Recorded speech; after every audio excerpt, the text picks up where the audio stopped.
For decades, North Korea had only one real door to the outside world: China.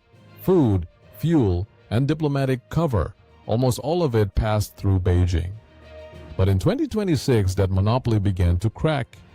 And Xi Jinping, a leader who now rarely travels abroad, boarded a plane to Pyongyang for the first time in 7 years. So why now, and why in person?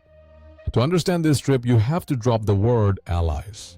Yes, China and North Korea called their bond one forged in blood, a reference to the Korean War, fought side by side in the 1950s.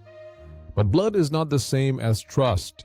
For roughly 7 years, from 2011 to 2018, the two leaders did not visit each other at all. This relationship has never run on loyalty. It has always run on calculation. And there's a pattern. Kim Jong-un tends to warm up to China only when something big is shifting, usually when the United States enters the picture. This time, though, the thing that changed wasn't America, it was a third player. That third player is Russia. In 2024, North Korea and Russia signed a mutual defense treaty, one that echoes the language of China's own pact with Pyongyang from 1961. And unlike the old treaties, this one was actually put to use. According to South Korean and Western assessments, North Korean troops were deployed to fight on Russia's side. The estimates are just that. Estimates, but the direction is clear. In return, Russia can offer something Beijing spent years trying to limit: advanced military technology. A South Korean institute estimates Pyongyang earned between roughly $8 and $14 billion in value from this cooperation, though only a fraction has been confirmed as paid. So here's the puzzle. China and Russia are supposed to be partners. If Russia is helping North Korea, why would Beijing feel threatened? Because China and Russia are not really allies. They call it a no-limits partnership, but there is no defense treaty between them and no obligation to protect each other. It is an alignment of convenience, and a deeply unequal one. Russia needs China far more than China needs Russia. You could see it in May 2026. Putin came to Beijing wanting a breakthrough on a massive new gas pipeline. He left without one. China simply would not commit. The reason was telling.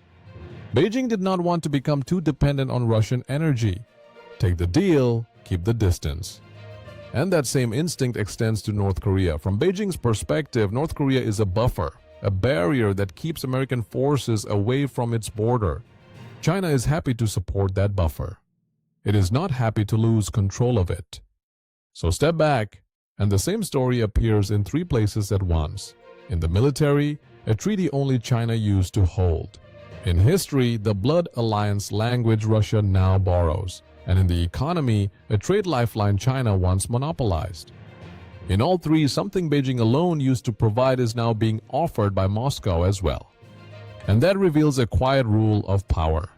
When a small state gains a second sponsor, its dependence stops being a weakness and becomes a bargaining chip.